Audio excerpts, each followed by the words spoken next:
Julian Edelman responds to Meyers Leonard, and we're going to discuss both. Plus, the Basketball Hall of Fame has its latest candidates out. Are the Rockets in a fire sale? Is the UFC coming back to Texas? It's a Whisker Wednesday, and since that's the case, I'm going to teach you how to film your sex. What?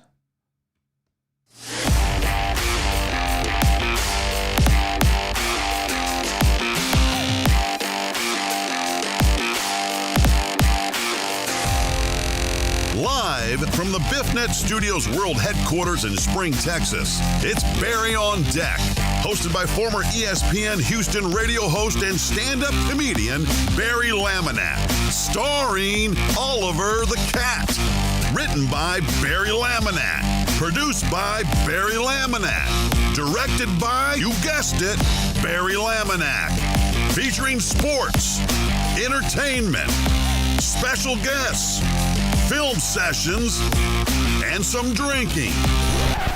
Okay, a lot of drinking. Viewer discretion is advised. And now, here's your host, Barry Laminack. What's up, you damn dirty deckheads? What the fuck is this shot? What kind of bullshit is this? The fuck was that? I'm your host, Barry Laminack. Thank you guys. I'm not even drunk for being here. Today is Wednesday, March 10th, 2021. This is episode number 207 of the show. I don't know what we're on here. 208. Yeah, 208 of the show. Thank you guys for hanging out and being here. Happy Whisker Wednesday to you. We got a lot to talk about today. We do have some cute ass puppies and kitties. And that's not like a euphemism for dong and boobs. That's like, I mean, puppies and kitties. Fun show ahead. Are we watching Barry on Sports or Barry on Deck? What does that mean? I don't know what that means. Why are you starting off with a weird and awkward question? What are you talking about? Please don't start with me. I saw Tony say I was a fucking late because I was a minute late. Oh my God. I want you guys to know I love you, but oh my God, Tony. I've warned you about this, Tony. Last warning. The next motherfucker to call me out for being a minute late is getting banned. I've already told you that, Tony. I won't want to ban you, but like, God damn it. Let it go. Shit's going to start a minute late with a one-man show. Hi. How are you? Okay. We'll just pretend like Tony didn't fucking get under my goddamn skin right off the rip. Yeah? We'll just pretend like that didn't happen. No, okay. Give Tony a 10-minute timeout. We'll see how much I love you. Yeah, you get a 10-minute timeout, Tony. House, where you at? Jeremy Benninger, where you at? Luis Zelaya, those are our chat moderators. Somebody put Tony in a timeout for 10 fucking minutes because I'm tired of this shit. I'm in such a good mood. I don't need you motherfuckers ruining it. You just gave House a stiffy. Yeah, I know. He's going to be so like Boner Town. The show alert said Barry on Sports. Yes, I explained this already, Fidel. Hold on.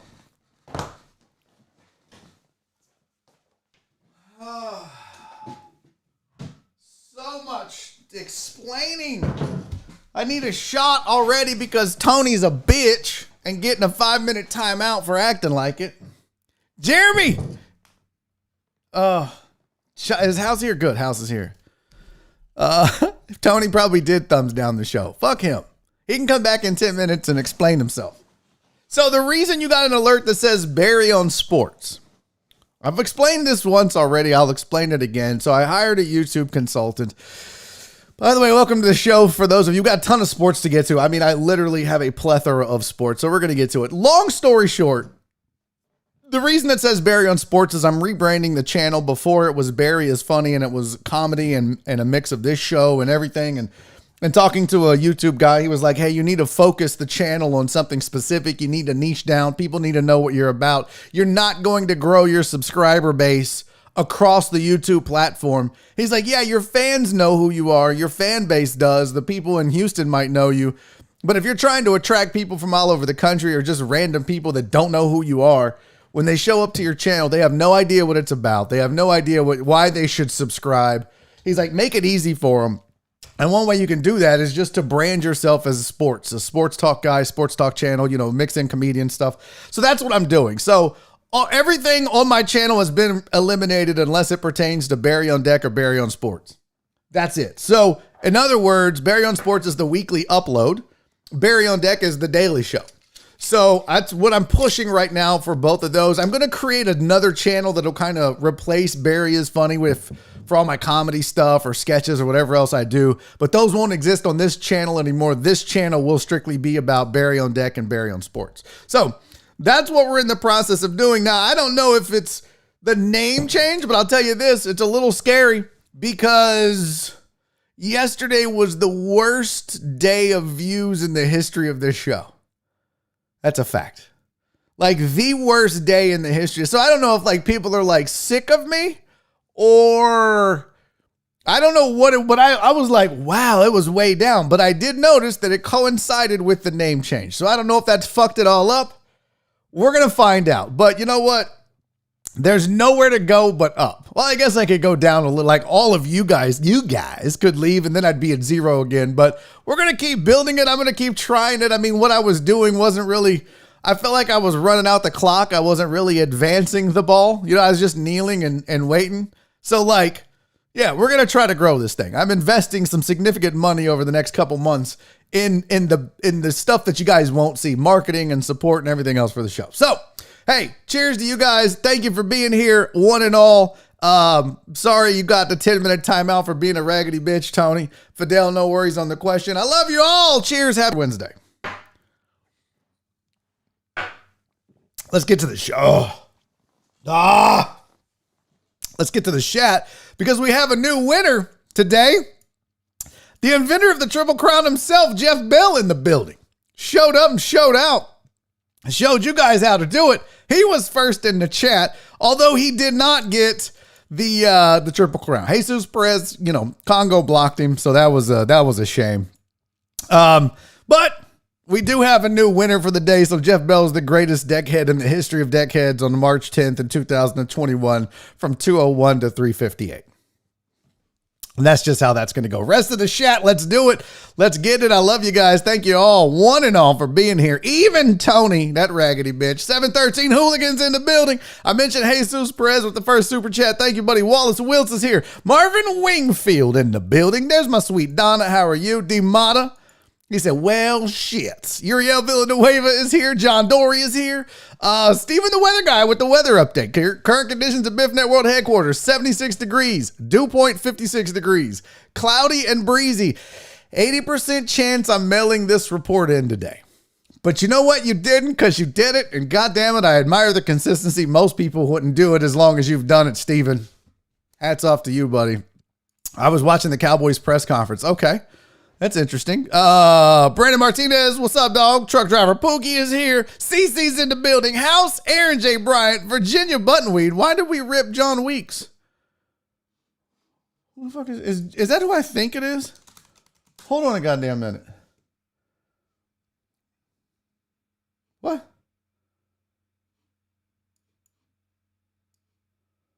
What happened? Oh, never mind. That's not even close to... You freaked me out there for a minute, Virginia Buttonweed. I'm going to need y'all to stop doing weird shit like that in the chat. You freaked me out. I don't know who I thought that was for a second. I thought it was the guy from Monty Python. Oh, fucking idiot. Oh, my God, I'm an idiot. What up, KD, Billy Keller, Ray, Fidel, PK, Jen, Sylvia, Justin Swinford, Marsha. Eric Resendez in the building. Oh, the Texans cut him. At first, you know what I thought it was? John Cleese. I don't know why I thought it was John Cleese. I was like, what? No.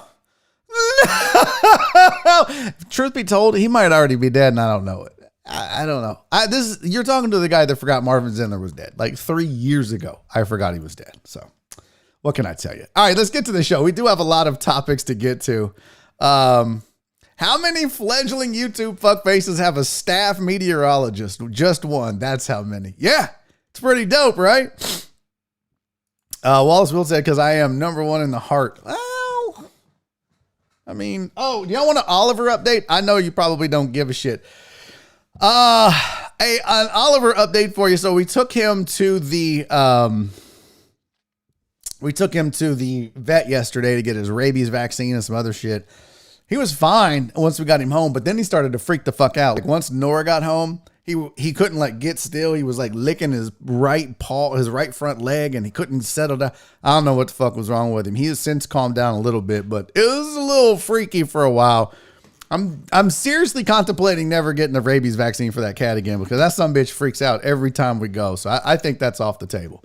All right, let's get to some sports. I'm ready to get into this. I have a lot to discuss with you, and a lot of it is sports related. So let's do it. Hey, first and foremost, I do have some sports headlines for you, and then we're going to get into the meat of the topics because I really want to discuss this Meyers Leonard thing. It kind of snuck up on me during the show, and I've had a chance to process it, what he said, his apology, and Julian Edelman's apology. So we'll talk about all that as soon as we get these headlines out of the way. But here are your sports headlines. NFL sets the salary cap for 2021 at $182.5 million. That's 8% less than it was last year. That was to be expected. 92% of attendance dropped and they were unable to grab that money.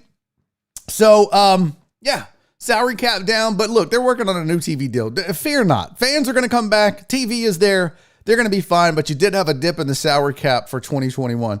DWI charges were dismissed against Broncos running back Melvin Gordon. He did plead to lesser charges in order to make that happen. The XFL and the CFL are in talks of a potential partnership once they return from the pandemic. The Saints are set to release wide receiver Emmanuel Sanders, and their salary cap is in absolute shambles. And if you're a Saints fan, Walt, you got to be pretty sad because, boy, they have really screwed this up. And Drew Brees is probably going to retire. Joel Embiid has overtaken LeBron James as the favorite to win the MVP, and I ain't mad at it. I still say that, what's it called?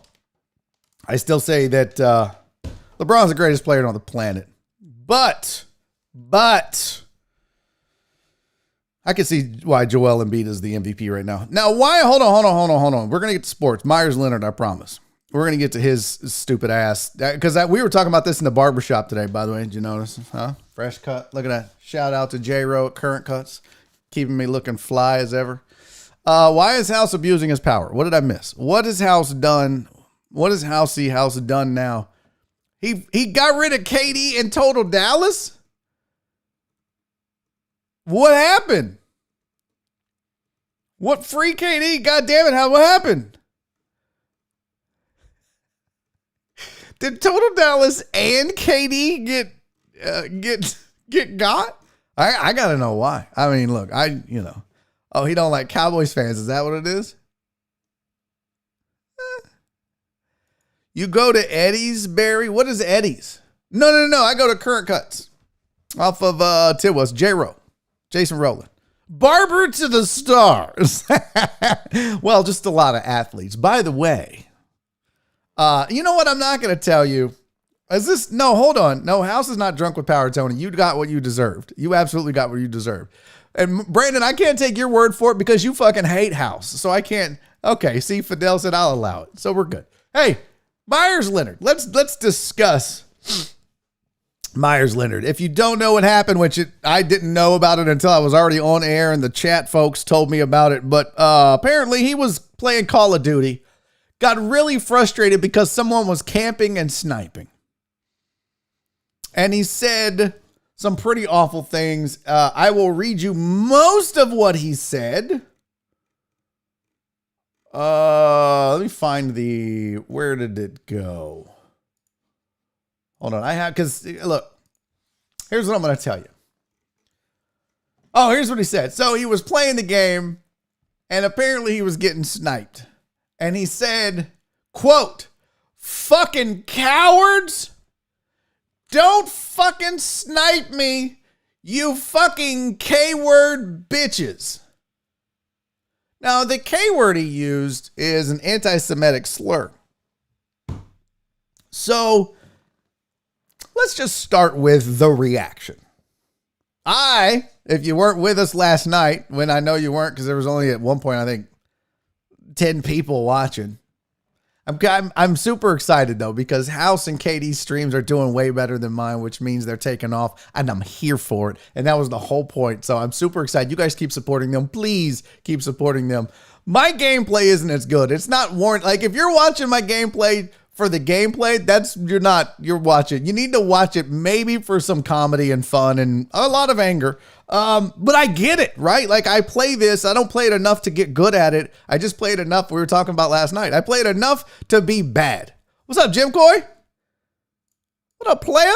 So Meyers Leonard is playing Call of Duty and getting mad because people are camping. And I understand that. I understand it.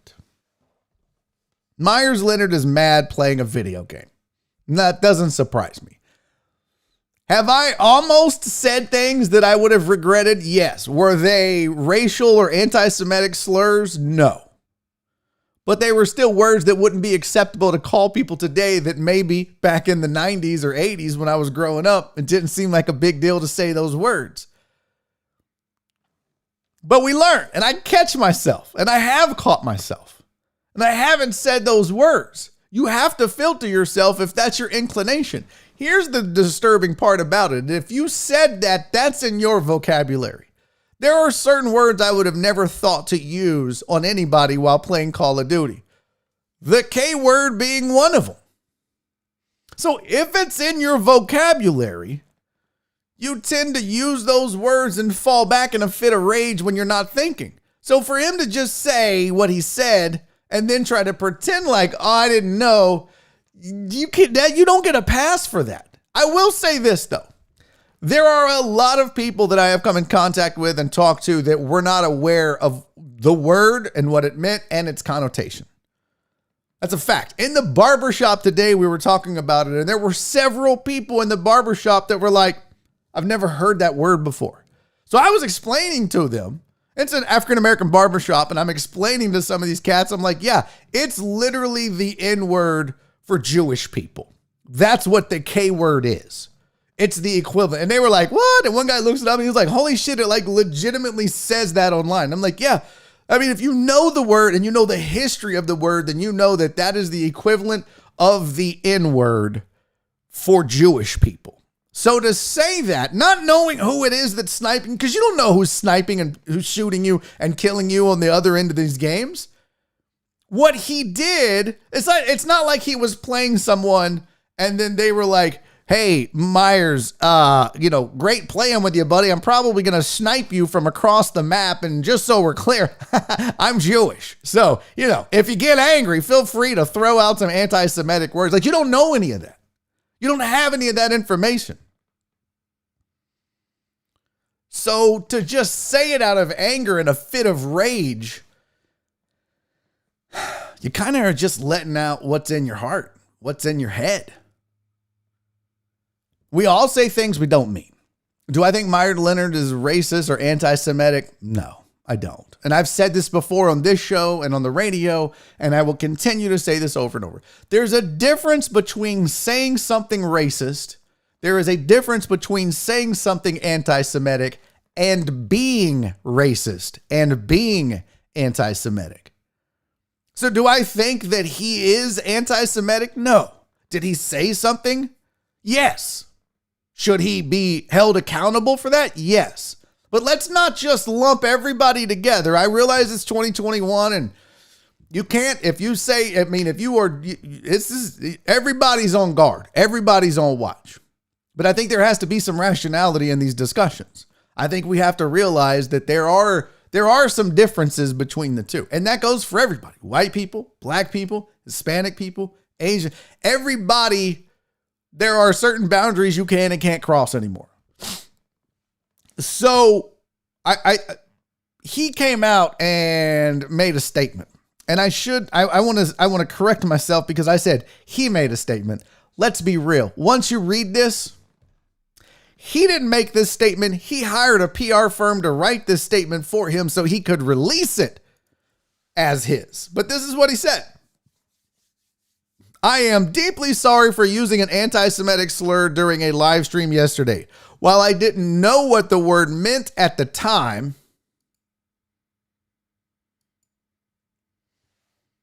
My ignorance about its history and how offensive it is to the Jewish community is absolutely not an excuse, and I was just wrong.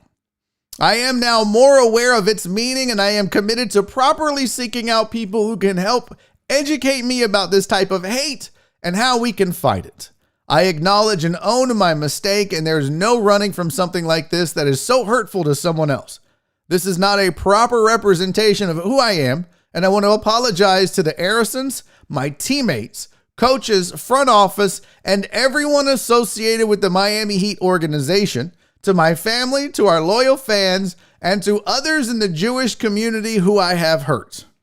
I promise to do better and to know that my future actions will be more powerful than my use of this word. Okay. So much to unpack here. So much to unpack. First of all, not knowing what the word means isn't an excuse. If you threw the word out, I feel like you've used the word before. You've heard someone use the word before. They've talked about that word before. So that's number one. You don't get to just be like, oh, well, I just thought it was like, If you don't know what it means, why are you saying it? If you're just randomly throwing words out.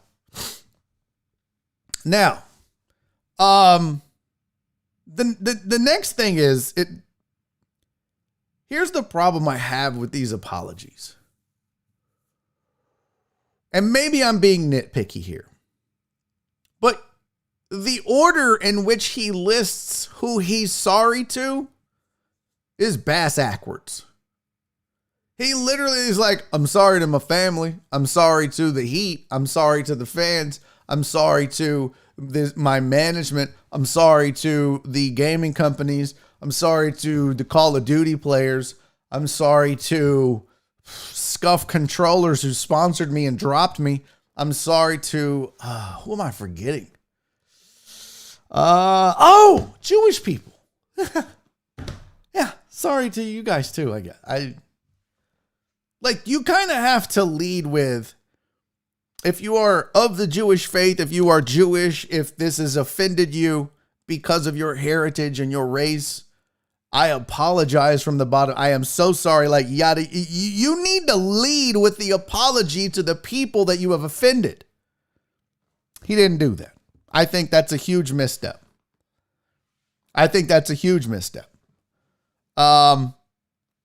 So yeah, and Cece, that's the other thing. Cece said, I'm sorry to the owner of the Heat, Jewish. Yeah, that's the other thing, right? Like, the owner of the Heat is Israeli, if I'm not mistaken. So he messed up. He messed up big, and he knows it.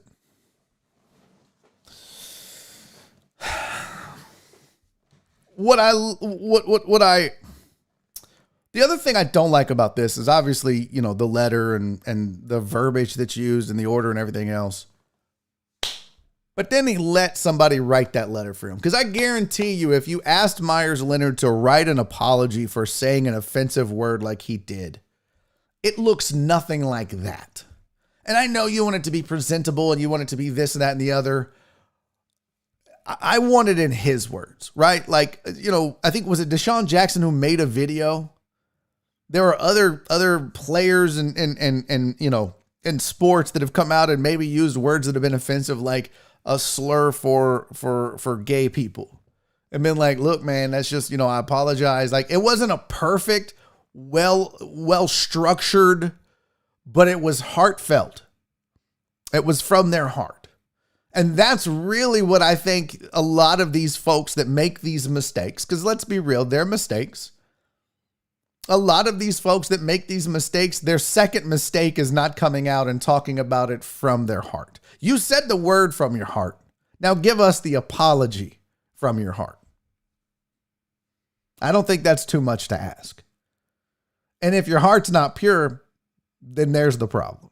If you can't come to us as the public, if you can't go to the Jewish community whom you've offended and speak from your heart and look at them in a camera, because you were on a camera when you did this, If you can't look at them and say, I'm sorry, I didn't think about it when I said it. I didn't think how hurtful and harmful this would be. It's a word that I didn't understand the meaning of. I didn't think of the impact that it would have. I need to be better. I've got to be smarter. I hope to reach out to people that can help educate me. Like, just talk from your heart. Like, I messed up big and I know it. Like, just give us. But this canned bullshit responses that he has somebody write for him. I mean, I'm glad he came out and posted it, but it means absolutely nothing. It means nothing. Because he didn't write it. And it's all backwards. Now, another interesting part of this is Julian Edelman, who is Jewish, also sent out a note. An open letter to Meyers Leonard. Now, you'll recall he did this before with Deshaun Jackson, but he said, so, we've never met. I hope we can one day soon. I'm sure you've been getting lots of criticism for what you said. Not trying to add to that, I just want to offer some perspective. I get the sense that you didn't use that word out of hate, more out of ignorance. Most likely you weren't trying to hurt anyone or even profile Jews in your comment. That's what makes it so destructive. When someone intends to be hateful, it's usually met with great resistance. Casual ignorance is harder to combat and has greater reach, especially when you command great influence. Hate is like a virus. Even accidentally, it can rapidly spread. I'm down in Miami fairly often. Let's do a Shabbat dinner with some friends and I'll show you a fun time. J.E. That's pretty fucking dope. I like that. I dig that.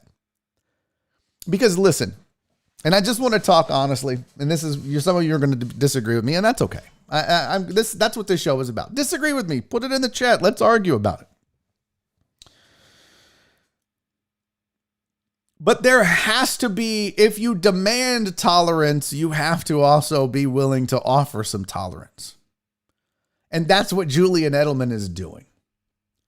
You know, and instead of approaching this from the, sorry, you never get to play basketball again. You never get to be public. You never, it's all stripped away from a mistake that you've made, which he even acknowledges and basically says what I've said now and in the past, where he says, I don't think you said this out of hate. I said you said this out of ignorance. There is a huge difference, folks, and I hope you know that. I saw somebody say once, you're prejudiced against, not to me, they were just saying in general, you're prejudiced against Hispanics or black people. And I want you to understand there's a huge difference between being racist and being prejudiced. We all have a prejudice, and we all are ignorant on certain topics and things. But there is a huge difference between being racist and being prejudiced. And I want you guys to know that there is a difference. And that's basically what Julian was saying. This wasn't hate, it was ignorance. There's also a difference. So I commend Julian Edelman for leading at the front and not just, yeah, fuck that guy. He used it as an opportunity to not only call out Meyers Leonard, to not only let him know that it wasn't okay, but to show him and other people who may use the word or be anti-Semitic that there's another half to this that you can understand, and that there is tolerance on the other side. So I dig it. I really dig it. I like it. I like what Julian Edelman said. I remember when he did that with Deshaun Jackson. And I'm curious though, right? So I should have probably done the research. I didn't have the time. But what I'm curious about is, when Deshaun Jackson had this happen and Julian Edelman reached out, those two met. Deshaun Jackson actually followed up on some things to educate himself more on the Jewish community. And I wonder if that continues, because he pledged to continue to educate himself. So I wonder if he's followed through with that. And I think somebody should put a reminder on their calendar that 9 months from now, we should all check on Meyers Leonard and see if he's still following through on his education and commitment to righting this wrong. So I haven't been looking at the chat too much. I am trying to be better about making my point and then involving the chat as opposed to bouncing back and forth. As I edit some of these videos and chop them up, I'm like, man, I'm gotta focus on the camera more. Okay, House is drunk with power. We already knew that. House hates friends. Yeah, he doesn't have friends. What is this? Tony should be happy he's not timed out every show. Well, there's that. What did I miss on the discussion with Edelman? Meyers Leonard lost all his gaming sponsorships and got banned from Twitch. Rightfully so. That's absolutely should have happened. Barry is always mad about camping ass bitches. Yes. And guess what you've never heard me say? A racial slur, the K word. There are other words that I want to say, but I even stopped myself from saying those. But those words, those racial slurs or those anti-Semitic slurs, those aren't and have never been a part of my vocabulary. So there's never even a thought where I have to stop myself from saying them. And I want you guys to really understand that. And we talked about this yesterday. I grew up and would say the R word, not knowing how hurtful it was, or call something, that's gay. We talked about that in the barbershop today. Or, when someone was acting less than manly, there were words you said. And we didn't know at the time that that was hurtful and wrong. And I do now. And I have removed those from my vocabulary. And I'll be honest with you. There are times when gaming where I'll be like, and some of those words will creep into my thought. And I'm like, that is not okay. And I stop myself and I don't say it. And I am owning that. And I'm owning it to prove the point that if Meyers Leonard got that mad that that's the word he chose to say, then that's the word he has been saying.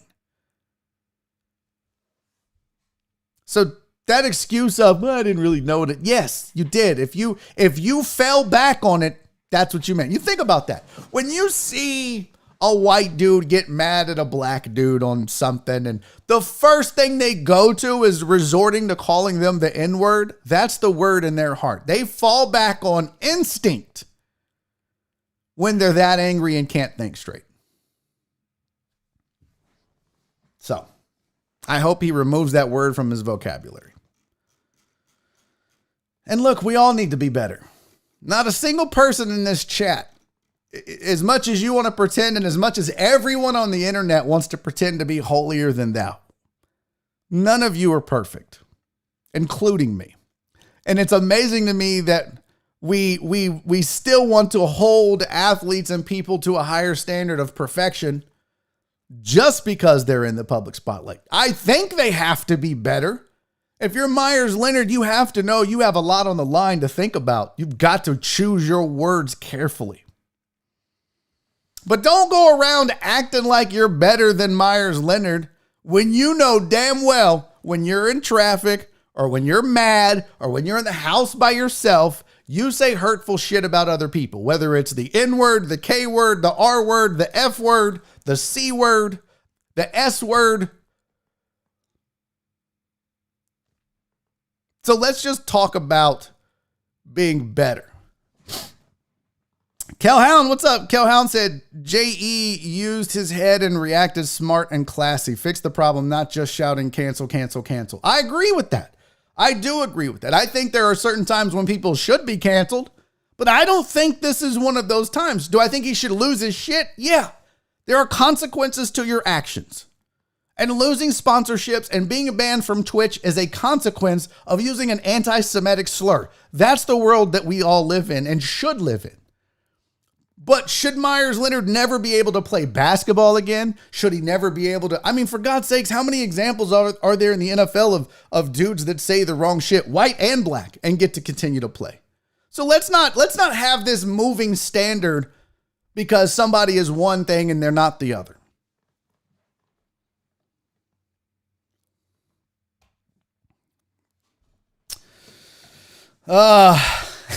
D-Mata said he knows he's going to hell.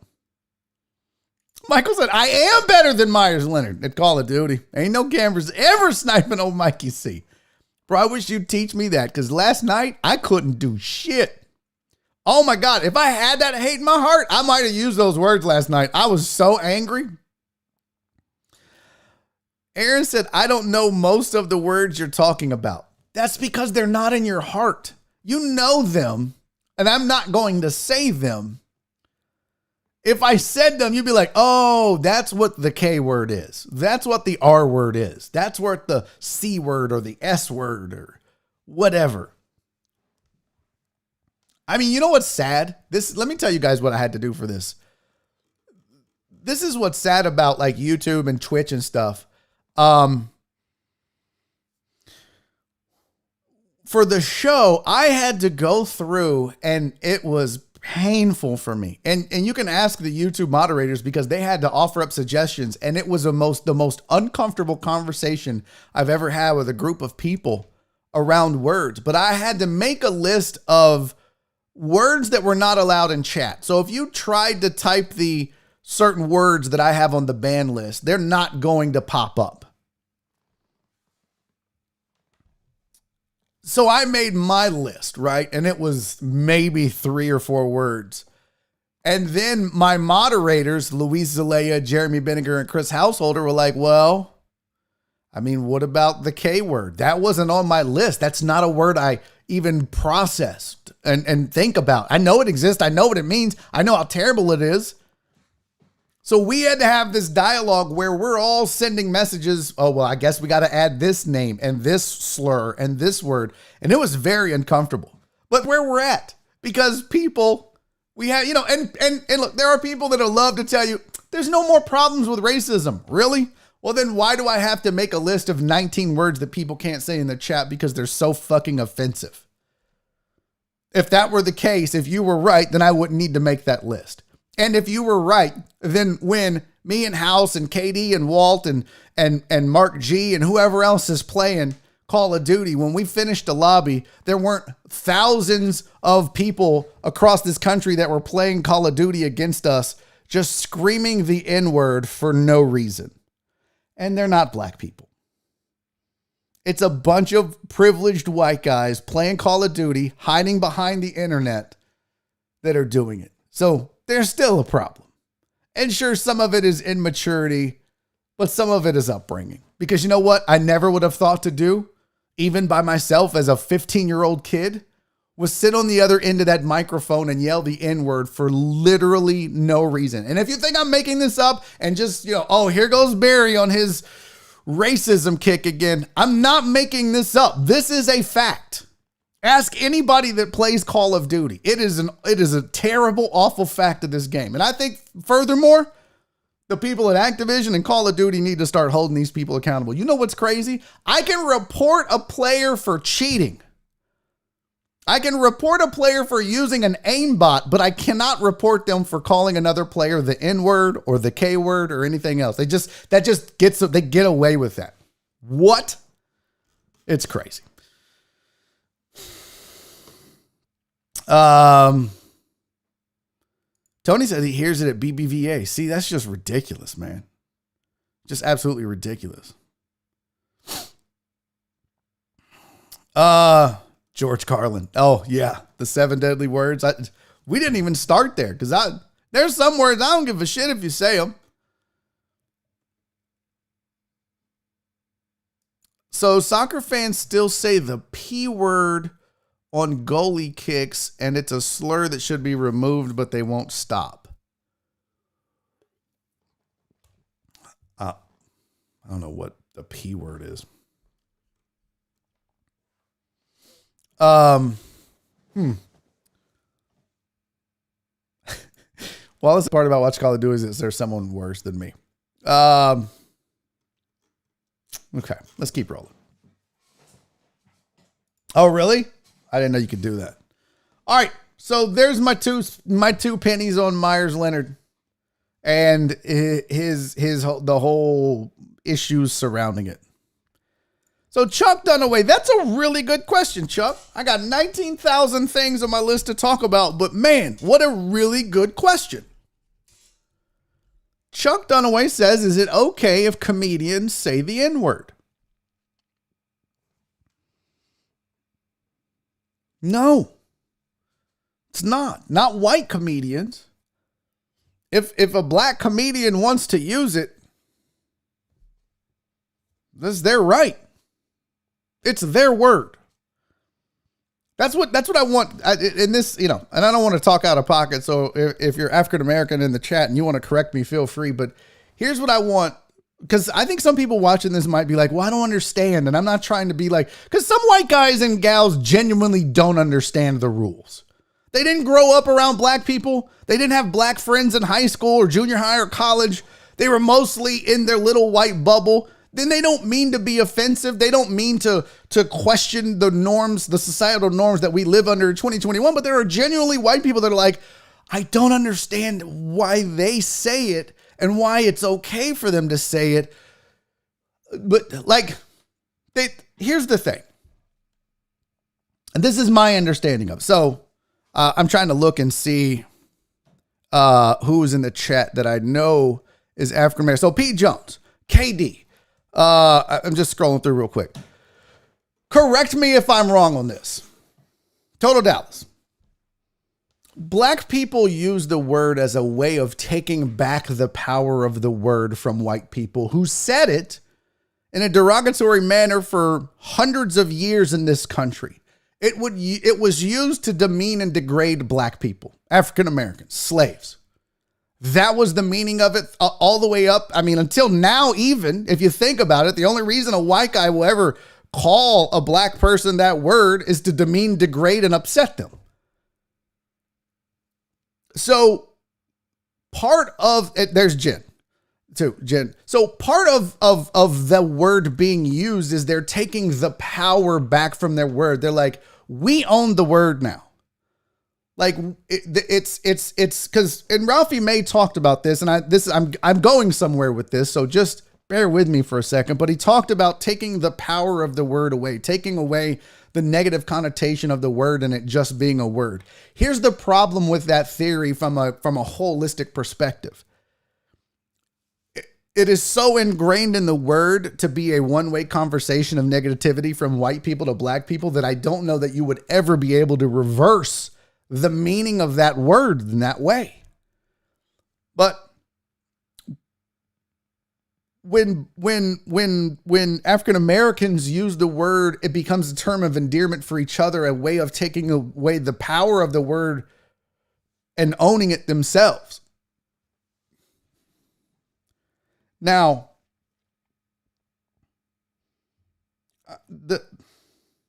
the question of can white comedians or can comedians say it? I say no. And here's why. And words matter. And there's this thing about, comedians should be able to joke about whatever they want. It's our job to joke and say things. And it's true. And I've said some things that would be construed as terrible and I'm sure offensive to some people. I mean, I get on stage and I make jokes about me being fat.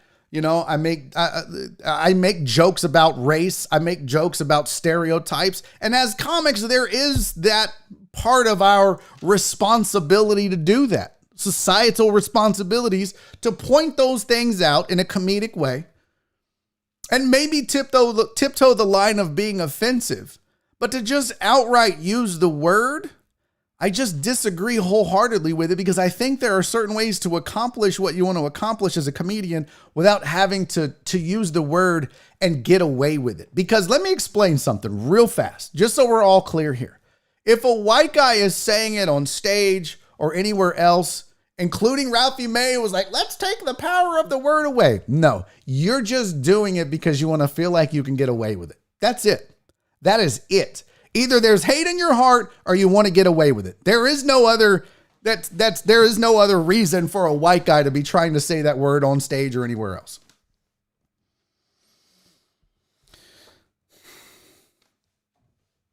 See, and that's just it. Chuck says, I don't have a problem with comedians saying anything. Comedy is supposed to be offensive. No, it's not.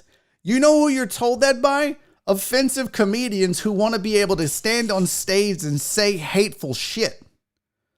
That's who says that. Is words matter and words have an impact. And there is a difference between the use of a word in a joke to point out the hypocrisy of what's going on or whatever, or just a stereotype or anything like that. But no one goes, I love stand-up offensiveness. It's stand-up comedy. You know, people get so caught up in being edgy as a comedian. It's not, the whole point is not to get on stage and offend, it's to get on stage and make people laugh and think.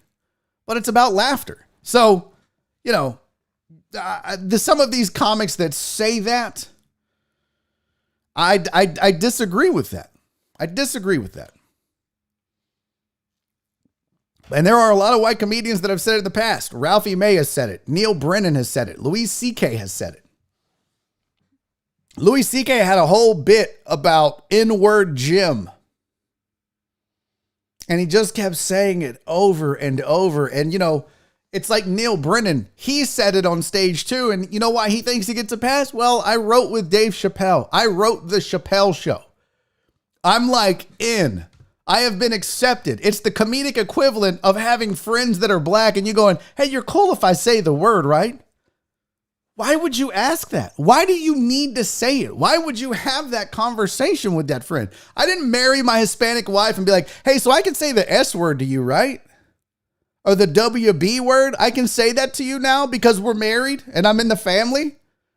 That's just not a thought I've ever had. I don't need to say that. There are plenty of words I can call my black friends without having to say the N-word. I mean, for God's sakes, and I'm not trying to go off on this tangent here, but my friends in high school were black. I think it's, if you know me even a little bit, it's pretty evident to know that, and I mean, my foster brother that lived with me for years was black, for God's sakes. We had the same friends. That's just who I ran around with. My prom date was black. Most of my girlfriends in high school were black. That was just the life that was my friends. That was my community. And the crazy thing is, even before I made those friends and knew those people, there was one word you did not say in our house. Well, there was two words. The C word rhymes with punt. But my mom would not stand for two words in the house. There were two words you never would say. The C word and the N word. She just wasn't going to tolerate that. She wasn't going to put up with that. So that wasn't a word that was ever in my vocabulary. Now, on my dad's side of the family, they would get a little loose with it. And my mother would immediately be like, that's not okay. Don't bring that shit in my house. Don't say that shit around my kids. They're not going to grow up saying that or thinking that or whatever. So I was raised to abhor that term and that word. So it was never a part of my vocabulary. So when I had friends in high school that were African American and it's all I hung out with and it was my community, the thought was never there. Well, you know what? Because I'll be honest with you. I feel like my close friends, my circle of 5 or 6 or 7 of us, that was the crew every day, day and night. That's all we hung out. We'd go play ball. We'd go to Marcellus's house and get our haircuts. Like we were a crew, inseparable. And I bet you if we were in the car rapping in lyrics and I said it, they would have never batted an eye. Because they knew what was in my heart, but it was never a thought to say it in the first place. In fact, I would have to be really careful when I was rapping to not say it, because the NWA was popular. It's in the name. So don't use it as an excuse, white folks. That's the point of this. It's used as an excuse to, well, you know, like white dudes will do that. Hey, you think, you know, we've been friends for 10 years now, Amos. I mean, it's cool if I say it every now and then, right? Why do you ask? Why do you need to say it? I don't understand it. And so maybe I'm the wrong guy to ask about that, Chuck. But I just don't think that, I think you can be funny. I think you can be hilarious and you can still be offensive and you can still be edgy and you can be all those things without using certain words. I just do. I make jokes about black people on stage. Come watch me do comedy one time. I bar none. I make jokes about Hispanics. I have a whole joke. I literally started off a show at the Improv where I like black women. We need to talk. And it got dead ass silent. They were like, oh shit, he's about to get murdered. In fact, you could hear teeth smacking in the crowd. Soon as I started, it was on a Ali Sadiq show. I mean, 450 black people in the room and me. I was like, black women, we need to talk. I literally heard that in the front row. So I think you can be edgy, you can be funny, but you don't have to use hateful words. Actually, J-Ro. Now, see, that's the one word for me, J-Ro, that I use across the board. That word, the word bitch, has no gender for me. And anybody that knows me has known that that's always been the case. And yes, J-Ro, me and my wife call each other bitches. My wife calls me a bitch more than anyone I know. And I do too. And it's just this weird thing. That word has no power to either of us. I actually called my mom a bitch on stage. No lie. I had a joke where I talk about my parents are bad at technology. I'll do the joke. My mom's hurt. She was in the crowd. I acknowledged it. I was like, I just called my mom a bitch on stage so you guys would laugh. And the crowd started laughing. I was like, you know the bad thing? She's here tonight. She's like, hi, baby. Because I think, too, some of it is what's in your heart. But for me, that word is, that's not gender specific. Bitch is like saying fool, idiot, dumbass. I call Joel and Nick bitches all the time. I don't think they're bitches. That's just the word I use. But I think it has a much different level of what division than a racial slur. So, anyways, I thought this was a good conversation. I know some of the right-leaning white folks in the crowd get a little, this is why I don't like this show type shit, but I'm trying to help everybody understand this at the same time. Michael said, agreed, Barry. Do you find Neil Brennan funny? I listen to his pods and can't decide my thoughts on him. I think he has his moments. I like the one special where he actually used the N-word. I liked that special. The whole 3 mic special was terrible. I thought it was awful. Amos Johnson said, if Gary Owens that has 99% black audience doesn't say it, I don't see why other comics do it. They aren't black. I think he has said it though. I think. I could be wrong. In fact, I don't know. I'm talking out of pocket. I don't know. Kilhan says, C-Rock used the N-word back in 95, started a real conversation among black folks in that day. Who's C-Rock? Oh, Chris Rock. Yeah. Robert said, I thought you were black until Barry on deck. A lot of people say that. House, we may need to rewrite your rap song. Yeah, that's one guy, boy. Just say it no matter what. I'm just kidding. He doesn't. He doesn't. Okay. Did we cover it all? Pete Jones said, I call my wife a lot of things, but bitch ain't one of them. But again, I think it's how and the intent. And my wife was the first one to she called me a bitch. And then, but I'm serious though. I forgot. Oh, this is the joke I did on stage about my mom. So I talk about old people in technology. I'm like, man, my parents are the worst. My mom signs her texts. She'll text me, hey son, it's your mom. And I'm like, yeah, bitch, I know. Your name's in my contacts. That's how I used to do the joke. And she loved it because she knows that I love that woman more than anything in the world. But it's the exacerbation. I'm using the word to show how frustrated I am. That's the science behind comedy. Is sometimes people hear that word, but they don't understand that word is meant to show just how much disdain I have for getting a text with her signing it when in fact her name is in my contacts list. So, all right, we should move. Damn, it's already 2:55. We got to one topic. I mean, look, don't get me wrong. I can talk about this all day, but I know some of you are like, oh my God, I don't want to talk about this anymore. Okay, well then tell white people to stop saying shit in public like this so we don't have to have these conversations as a sports show.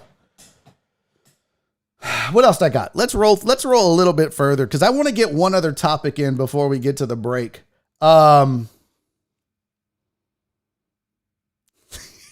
J-Ro said, experiment. Come to the barbershop next time and say the N-word. Let's see what happens. No, bro, did you not miss the whole 30-minute conversation I just had where that word is not in my vocabulary? It never has been. You crazy. No.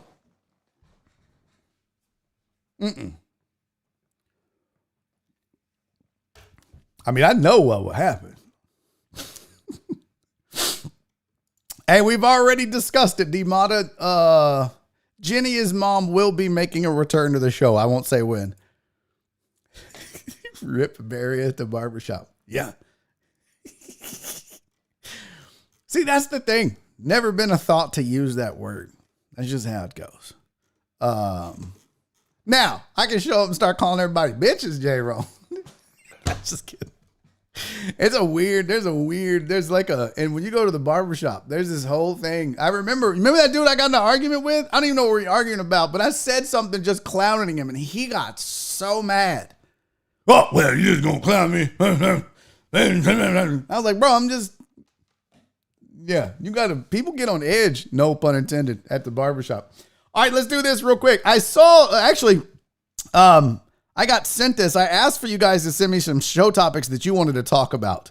And one of them was these new NBA jerseys that are out. Apparently now, Christopher Mina called them participation ribbons, but apparently the NBA is now starting to designate. You remember how they started putting yellow things on the back of the collar that would show how many championships a team has won?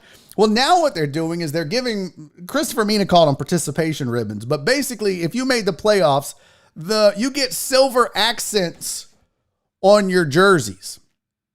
So these are all the playoff jerseys. You'll notice, by the way, if you won the world championship, you get a gold accent. So you'll get like a gold Nike swoosh like the Lakers have. But for the rest of the squads that made the playoffs, their swooshes are silver to designate that they were a playoff team. Why we're doing this, I don't know. It's not a huge deal to me, but you can see all of the swooshes on all of these jerseys are silver because these are all the playoff teams.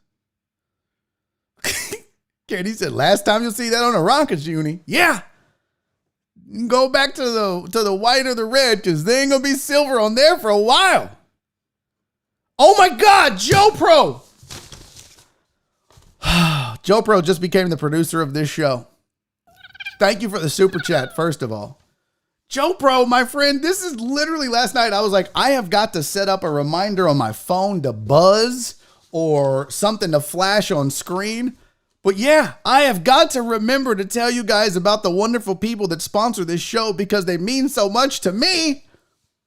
And I hope they mean something to you. The Y Factor, for example. Guys, it is March and the Y Factor wants you to finish the job. They're even hashtagging it on social media so that you know that it is time to finish the job. If you have even been thinking about getting a vasectomy, I highly recommend you talk to the folks at the Y Factor. They've got 4 locations around town: Memorial, Tomball, Webster, and in Richmond. But they do a no scalpel vasectomy just in time for, I don't know, St. Patrick's Day. Then you can get drunk and make bad decisions and maybe not have to worry about kids anymore. Give your partner a break. If they're on the birth control, they're doing different birth control message, take charge. Get a no scalpel vasectomy. Go to the Y Factor to do it. It takes less than 15 minutes. You're back to work the next day. No needles, no scalpels. And even House did it because House was like, listen, I got 48 kids. That's enough. He said it was painless. There was some minor discomfort, excuse me, but that was it. He said he really bragged more than anything, not just about the surgery and stuff, but the communication. He said it was great, both pre and post-op. So I'll get my words right. Look, the Y Factor, like I said, they've got 4 locations for you. All you got to do is just go online, theyfactor.com, and to theyfactor.com or call them 832-210-2556. 832-210-2556. And hey, I do want to tell you about Dan's Seafood and Wings. Rings? Oh my God, Barry, slow down. If you guys, it's crawfish season. If you want some of the best crawfish in the city of Houston, hands down, it's Dan's Seafood and Wings. And what I love, and my pro tip to you is, when you go to get crawfish from Dan's, and you should, and don't take my word for it, Donna and CC and Fidel Limon went to Dan's this past weekend and absolutely loved it. Oh, and there's another pro tip. Thank you for the super chat, CC. But she said Dan's gave all in our party a military discount. That's how cool. And by the way, they bragged about the food, but most importantly, what they bragged about was the customer service and how great they were. And they didn't know They were just customers. That's how they treat you. EatAtDan's.com is the full menus on there. All of this stuff fresh and delicious. And may I recommend that you get the garlic butter seasoning or for your crawfish, or get it extra spicy, and then add the shrimp, guys. Add the shrimp. That's the key to all this. Go to eatadans.com for more, plus their locations. Follow them on Instagram, eatAtDans. Some of the best crawfish in town. Do your mouth a favor. So that should be their slogan. Do your mouth a favor. Put Dan's in it. That's not the slogan. You added the shrimp, CC. That shit was good, wasn't it? Look, see, I don't even use that word, J-Ro. We got to get to a break, but I don't even use that word.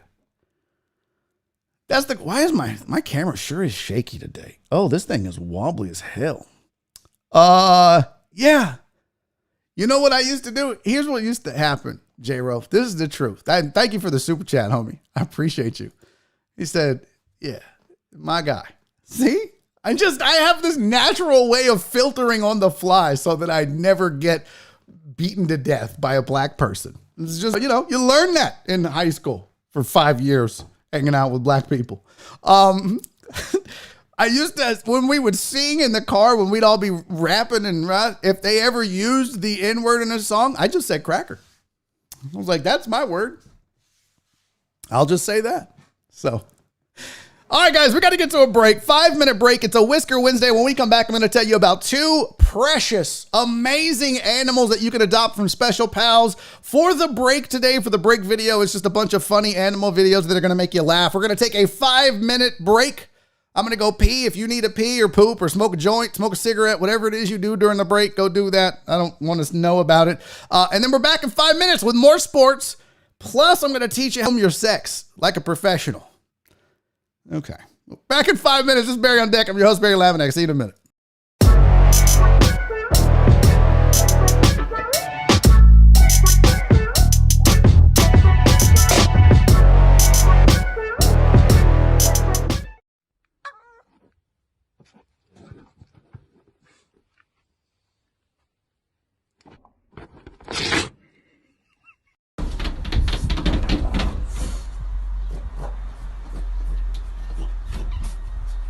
What you doing?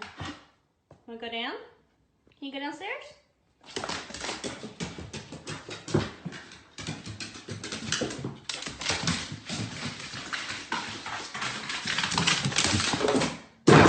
Hey!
listen as a friend.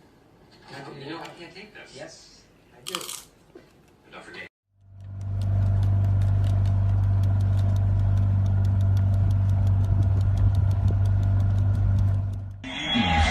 This guy begins now with blunt, forcing his way through the middle for a gain of 3.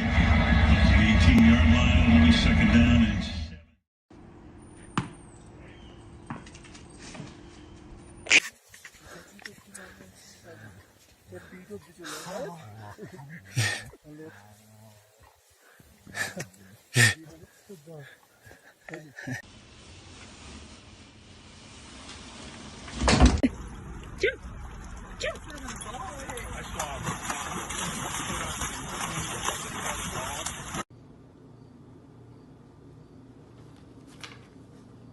You did it!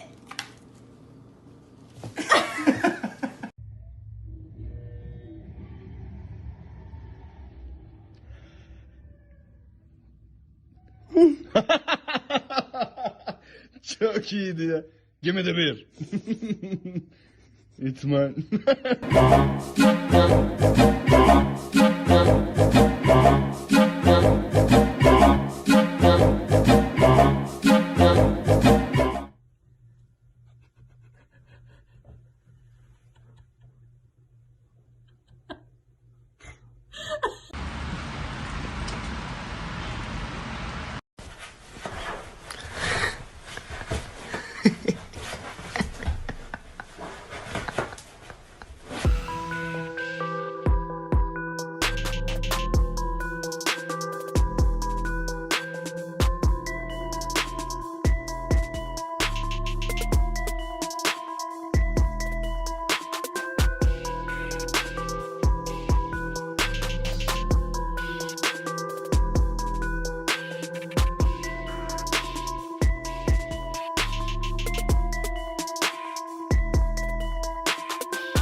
Hey, welcome back to hour number 2 of Barry on Deck. I'm your host, Barry Laminack. Thank you guys for sticking around through the break. Those of you that did, those of you that didn't can go have sex with yourself. Why would you leave? We have so much more to discuss, so much more fun to have, including the fact that it's a Whisker Wednesday. My door is closed. I'm making sure it sounded like it was getting noisy out there. And I have more animals to show you guys that are up for adoption that you could take home. That could be your babies. You know, look, there's one thing to get a vasectomy. And if you still want babies, you can have animal babies. I mean, you can't have, you guys know what I mean. You guys know what I mean. Total Dallas and how's Oliver? Excuse me, mentioned it this to start the show off. He's much better than he was last night. Last night, he was freaking the fuck out. Nora and I were a little worried he couldn't lay down. Something was wrong with his right front leg. He was licking it, and I think that's where he got the rabies vaccine. So I don't know, but he's much better now. He doesn't seem to be as bothered by it. So looks like he's going to live, guys. Just kidding. I love that cat. All right. Whisker Wednesday. I have 2 amazing animals for you to adopt from Special Pals. And by the way, if you don't know about Special Pals, open Wednesday through Sunday, 12 to 4 p.m. for adoptions. Go to specialpals.org. You can see all of the animals they have available. Plus, you can learn how you can help them and donate. They are a nonprofit, and they do need and rely on your donations to keep going. It's an amazing rescue resource center. All their dogs and cats that you adopt from Special Pals are fully vaccinated, microchipped, spayed, or neutered, and up to date on their flea and heartworms. It's literally one-stop shopping. You go in, you find the animal of your dreams, and you leave, and they're all taken care of. And that animal might even be Chitty here. Chitty is a 1.5-year-old pitty mix who was saved off the streets of South Houston. And even though he's just 30 pounds, Chitty packs a lot of power in his little wiggly body. His big cuddles and his big mouth big mouth smile, I should say. He'll fill your home with love. You guys, this is Chitty. You can rename him, by the way. These aren't the permanent names. If you don't like Chitty's name, feel free to, who wants to have a dog that you're trying to look all badass with? And they're like, what's up, man? What's your dog's name? Oh, that's Chitty. What? That's Chitty. What? Oh, shit, he got away. Chitty! And they're like, who? What? Did you just say Jenny? No, I said Chitty. So you can rename him. He's a cutie. But this is Chitty, who is available at Special Pals. Hit up specialpals.org. You can get the ball rolling. Wednesday through Sunday, 12 to 4 is when you can get out and adopt a Chitty.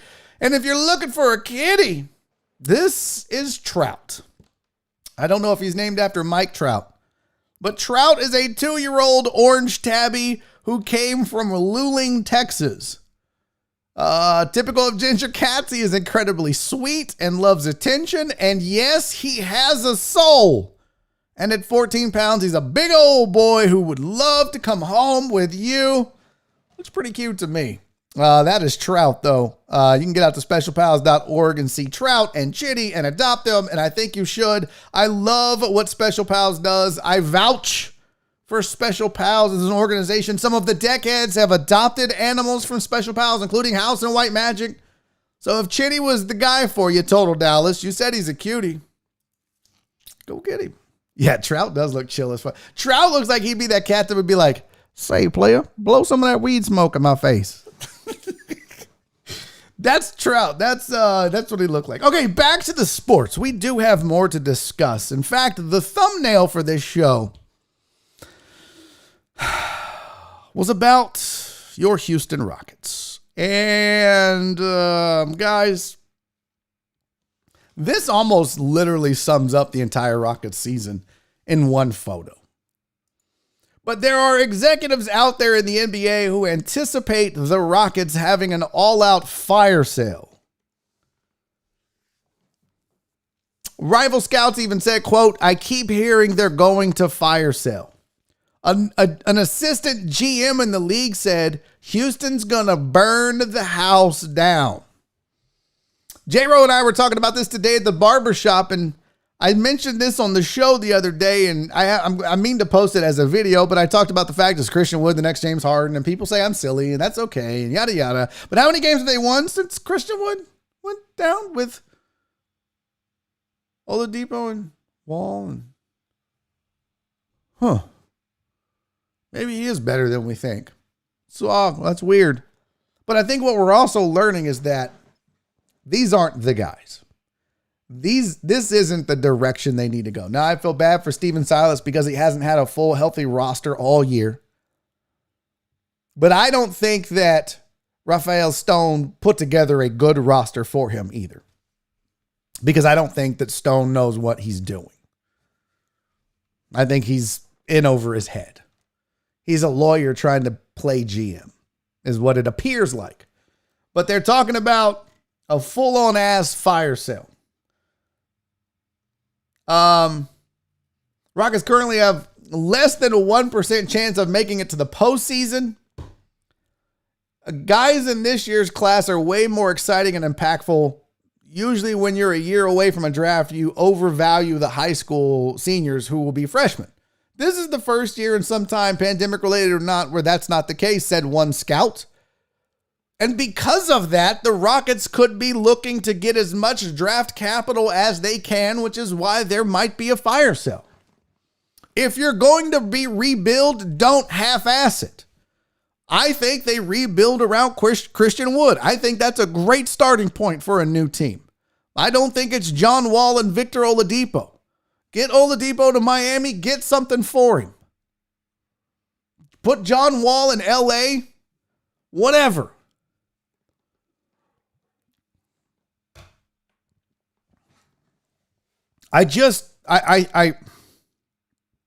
The fire sale won't bother me. And I know a lot of you want them to win and win now. And I'm okay with a rebuild.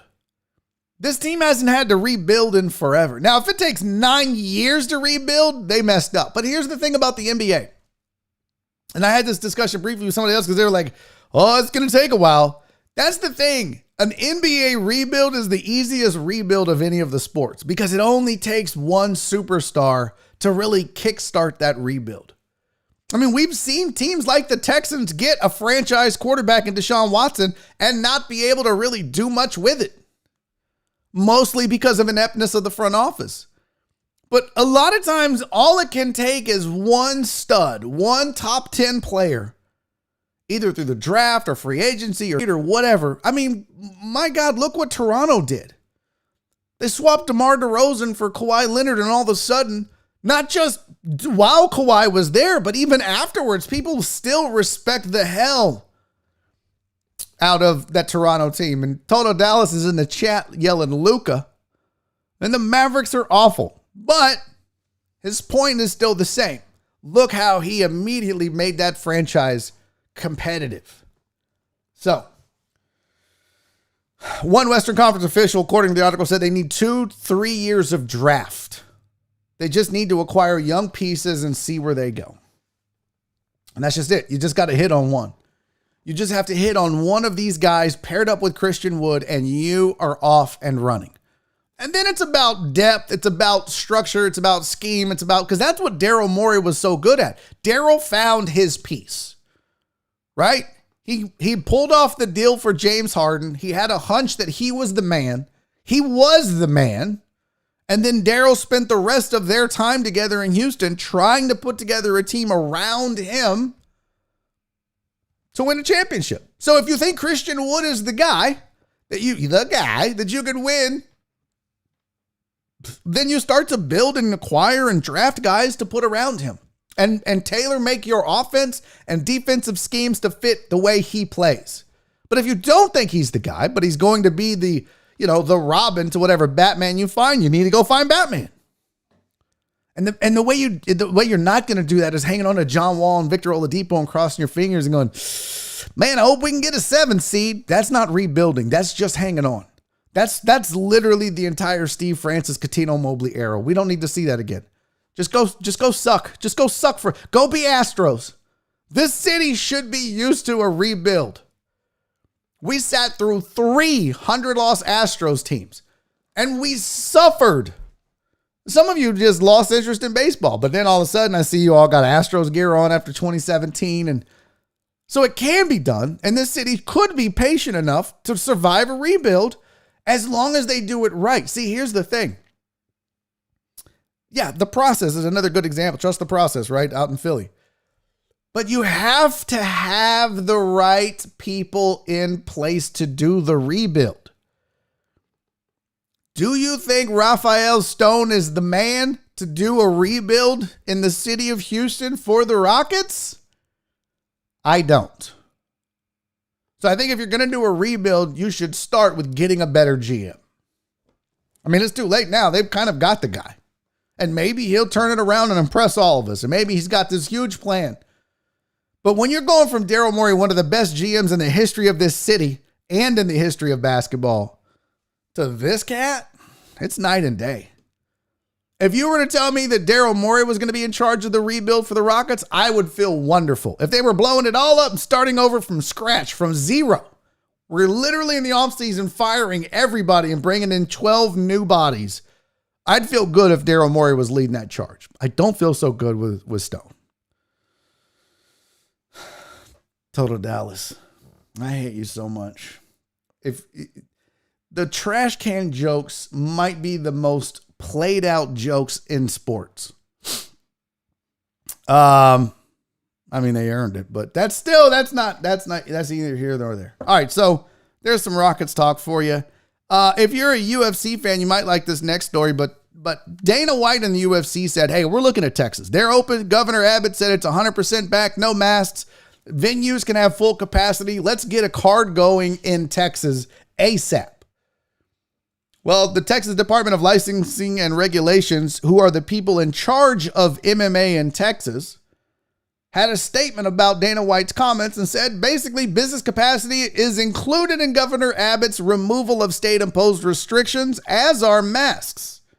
Venues can operate at 100% occupancy beginning on Wednesday. The TDLR's first full capacity event is a boxing card this Saturday in Dallas. So yes, they're about to have a combat sport event in the state of Texas where if they could sell 100% of the tickets, they would be allowed to. So I just want everybody to take a pencil out or a pen. Jot this down. March 10th, 2021. Because when you're looking for, well, where did we go wrong to have another shutdown again? You can put this date down as the day. This is where we went wrong. I got out today, got a haircut. Thank God J-Ro over there at Current Cut still requires everybody to wear a mask inside the barbershop. I am not looking forward to 100% capacity, no mask policies. Jesus, I'm not looking forward to it. At least I'll be vaccinated on the 21st.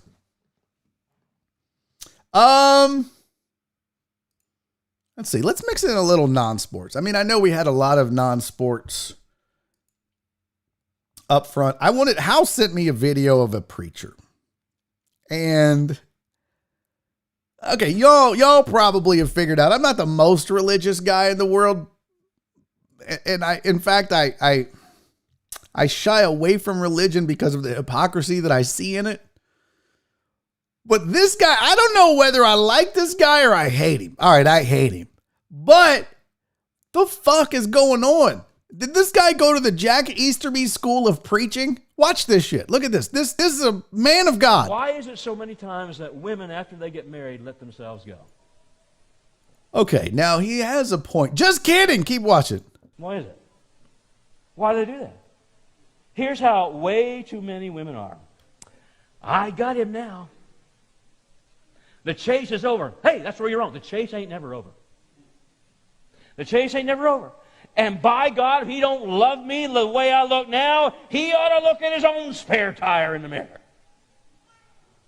Now look, I'm not saying every woman can be the epic trophy wife of all time, like Melania Trump. I'm not saying that at all. Now, most women can't be trophy wives, but you know, like her, maybe you're a participation trophy. I don't know, but all I can say is not everybody looks like that. Amen. Not everybody looks like that. But you don't need to look like a butch either. Hey, here's something you need to know. You need to know this. Men have a need for their women to look like women. Hey, sweatpants don't cut it all the time, huh? Wearing flip-flops and pajamas to Walmart, that ain't gonna work. Ain't nothing attractive about that. Unbelievable. It ain't. And men want their wives to look good at home and in public. Can I get an amen? Fuck you! Are you shitting me? First of all, can we talk? Can we just talk? You know, look, I said as much. There's a lot of hypocrisy in religion. None more so than in this particular sermon. Because this guy, this fat fuck, this goofy looking son of a bitch is standing on stage criticizing the looks of others. This fat fuck has the nerve to stand on stage and tell women they should look good. This motherfucker looks like a fat homeless Drew Carey, and he's on stage telling women, hey, gotta get rid of your, you gotta look good. Bro, you look like you, oh my God. First of all, you look like you have candy in a van down by the river, and you probably diddled a boy at least once. Let's be real. If we're going to talk about looks, let's be fair. That hand in the pocket, that's hiding a lot of shame. That's what that's hiding. What's up, Robert and Tombo?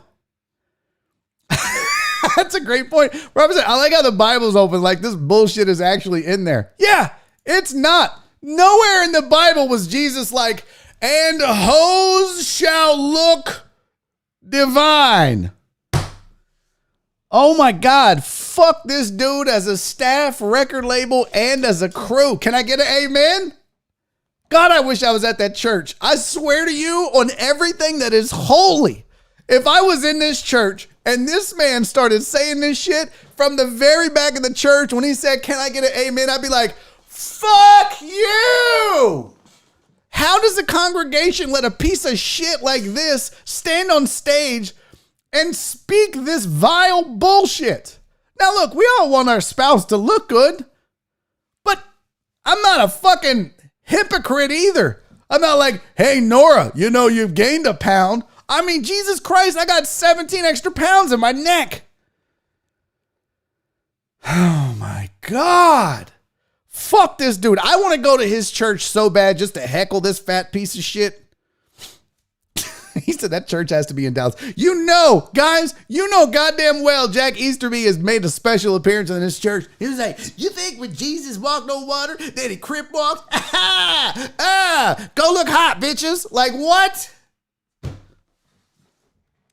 I finally found somebody on stage preaching the word of God that I fucking hate more than Jack Easterby and Joel Osteen. And it's this prick. Oh, but we're not done.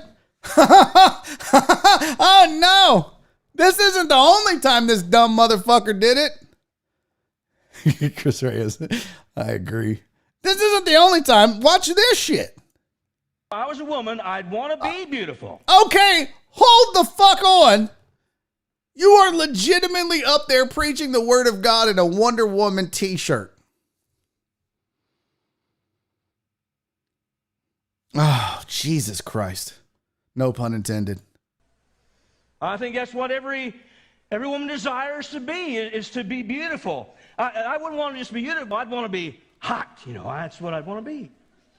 How about you try to be a hot dude, you fat fuck? So you're a guy, you don't have to be attractive and look good for your spouse? Fuck, Jesus is crying right now wherever he is, listening to your stupid ass talk. Let me ask you this. I've wanted this for years. No, you didn't. All right. Here we go, chat. Remember our first conversation? Do you guys remember our conversation in hour 1 where we talked about race and insensitive shit that gets said? Thanks, shout out to Meyers Leonard for bringing that back to the forefront again. Pay attention to this. If beautiful women from the South are called Southern Belles, does that mean beautiful women from Mexico are called Taco Bells? I mean, is that?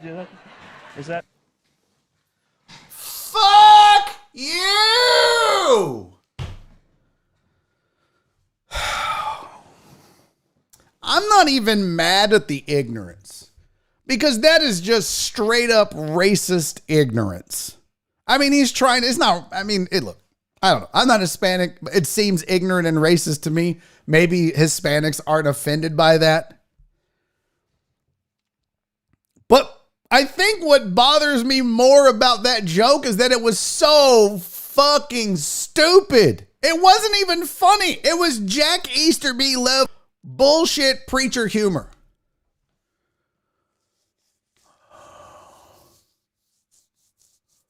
Listen, if you are a man of God, if you are a preacher, a minister, a pastor, a sermoner, I don't know all the words. Y'all have a lot of names. Can we just settle on one, by the way? Can we all just be the God talker? Can we all just say God talker guy? Because I don't know who's a minister, who's a pastor, who's a preacher, who's the fucking, I don't know. They're all the same. They all have the worst fucking jokes ever. And that's my real problem with religion. Stop trying to be funny and tell jokes. Just spew your religious bullshit that nobody believes, but we're all there because we don't know if it's real and I don't want to burn forever. I know a lot of you guys don't believe that. Yes, J-Ro. Oh my God.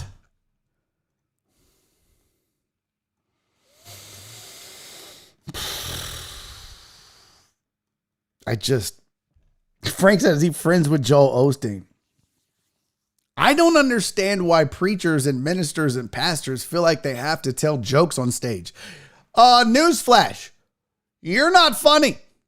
I feel like it should be a sin for guys like that to tell jokes on stage. It literally should be the 11th commandment. Thou shalt not tell jokes in a place of worship.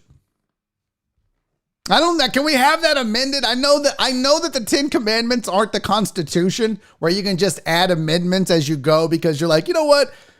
We should probably try to be better. See, that's the difference in our democracy and Christianity. At least our forefathers had the insight and the wherewithal to go, okay, maybe this needs to evolve over time.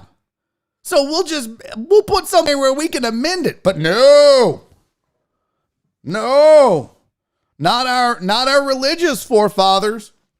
This is it. These 10, that's all we're rocking with. My First Amendment, if I were in the Congress of religion, would be, thou shalt not tell jokes on stage in a house of God. Not going to have it. I mean, I would rather see you covet thy neighbor than to tell that fucking Taco Bell joke. I might let you have sex with my wife if you don't tell those. No, okay, she wouldn't fuck that fat motherfucker anyways. Fuck that raggedy bitch. Oh my God. They're written in stone. That's just where they were written. It doesn't mean they can't be changed. You know, you can write them elsewhere and fucking add to it.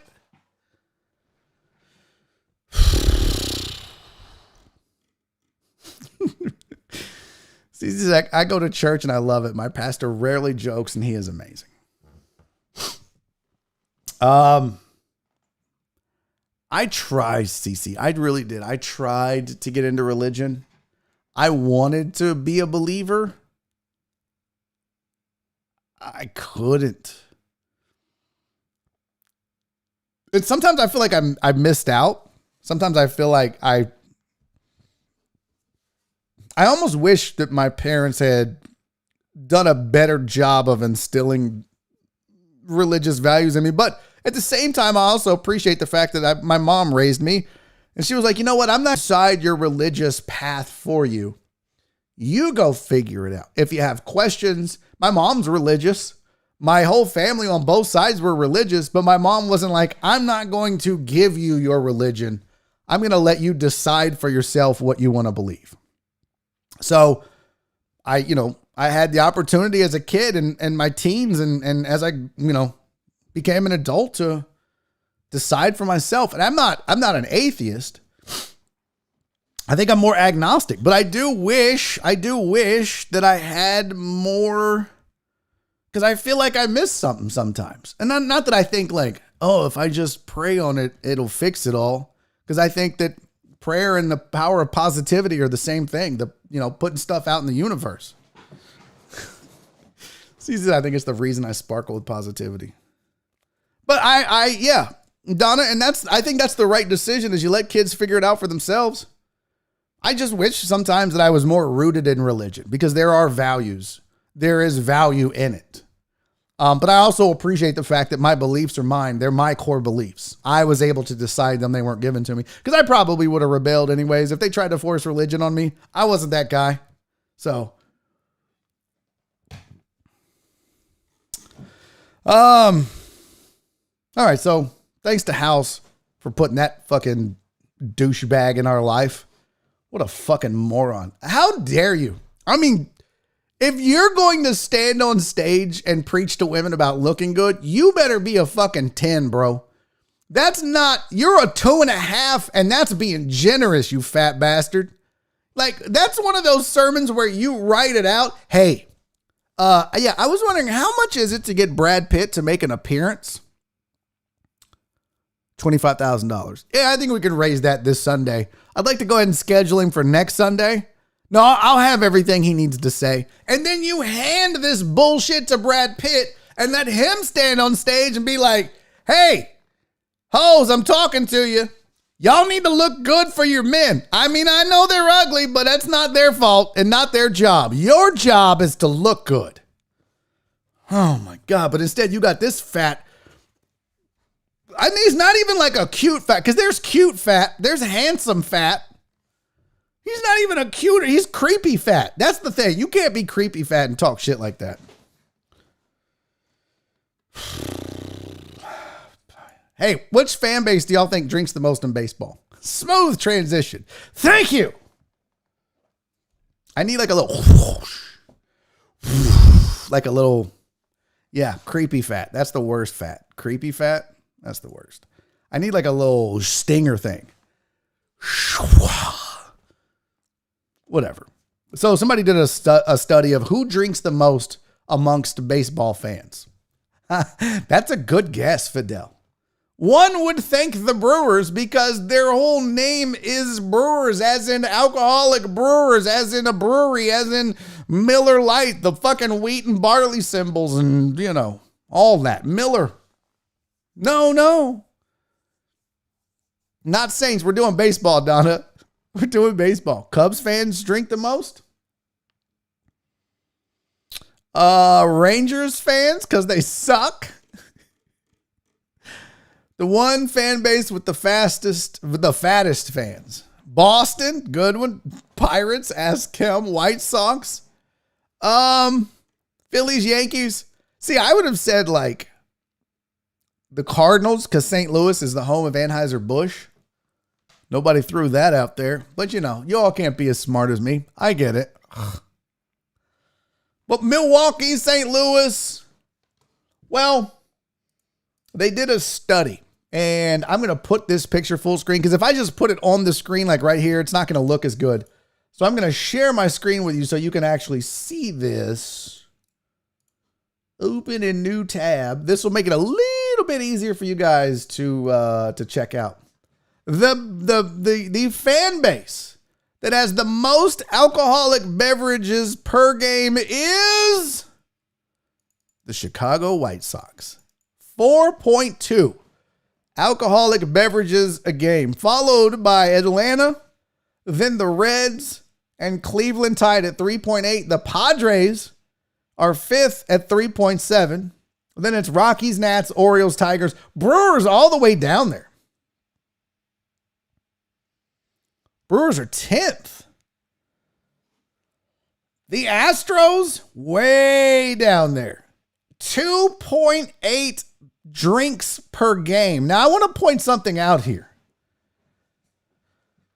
They also have average spend on alcohol. Jim, look, my Cleveland people's making me proud again. Yeah. Cleveland getting after it. Well, shit, if you were an Indians fan, you'd have to drink too. 2.8 is the average for Houston, the Angels, the Cardinals, all mixed in together. But I want to point something out. Couple things. One, if you look at the bottom half there, it shows the alcohol spend. So for 2.8 drinks a game, that's the average drinks. On average, we're spending in Houston $37 for those 2.8 drinks per game. While Atlanta's drinking 1.2 more beers than us and spending $5 less than us on their total alcohol consumption.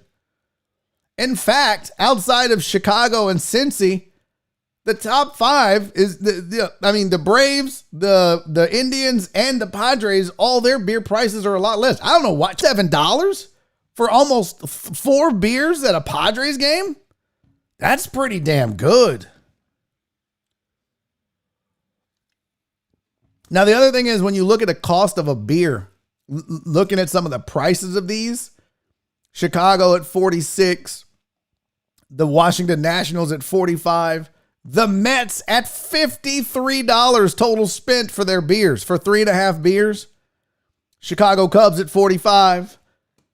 And then you've got the Angels at 49. The Dodgers, how they got away with $31. I mean, they're still in LA. I don't understand how they were able to pull that off. I was trying to find the cheapest on here. It looks like Texas at $22 might be the cheapest. Yeah. The Texas Rangers at $22 for 3 beers. Now, I'm no expert, but that's $7 a beer, roughly. Huh? And you guys said I can't do math. Suck it, chat. But that's kind of cheap, right? $7 a beer. I'm not a big drinker at the ball games. Because I'm cheap. So, there you go. I would have never guessed Chicago White Sox. I probably would have guessed New York, Boston. I thought that was a good guess, whoever said that in the chat. The BBW League. This is a Natty Light is cheap. That's why they get away with them cheap ass prices. They're serving Lone Star and Natty Light and shit. Schlitz. What was St. Louis? Where were they at? Oh, they're way down here. The home of Anheuser-Busch. Bottom 5. That's pretty interesting. Huh. And the Brewers were 10. Look at Tony sneaking in booze. You're a daredevil. You're a wild man, Tony. You're a crazy person. I bet you sneak in candy to the movie theater. By the way, you don't have to sneak in food to the Astros. I don't know if they're continuing that, but the last couple of years, you could just bring food in. This is, because my mom was that lady. Like, she was a single mom raising 2 kids. One of them was never home because she was either kicked out or in rehab. So that cost a lot. But when me and my mom would go to the movies, or she'd take me and my friends to the movies, she'd be like, now hold on, everybody. Let's put some almonds in a bag. And then grab me that Hershey's bar and a Snickers, and let's get some. And I'm like, well, if we're going to take candy, can we take something we all want to fucking eat? Fine, we'll stop at the You Totem and I'll let you get something. Y'all remember the You Totem? So we would, we would put all that shit into her purse, and then we'd get there and the movie would start. And then my mom would start looking like she was fucking Mission Impossible and shit. Mom,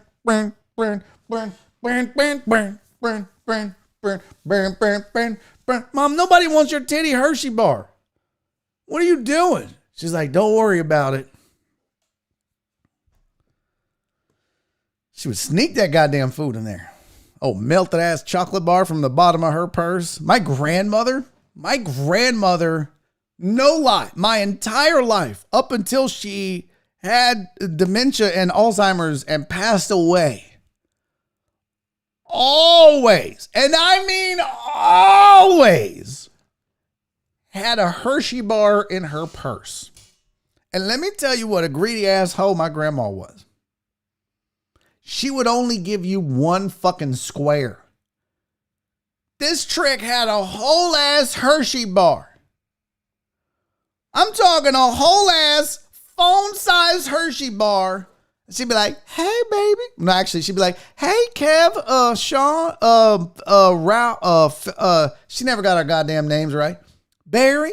Like, yeah. She'd be like, do you want a Hershey's, baby? I'd be like, yeah.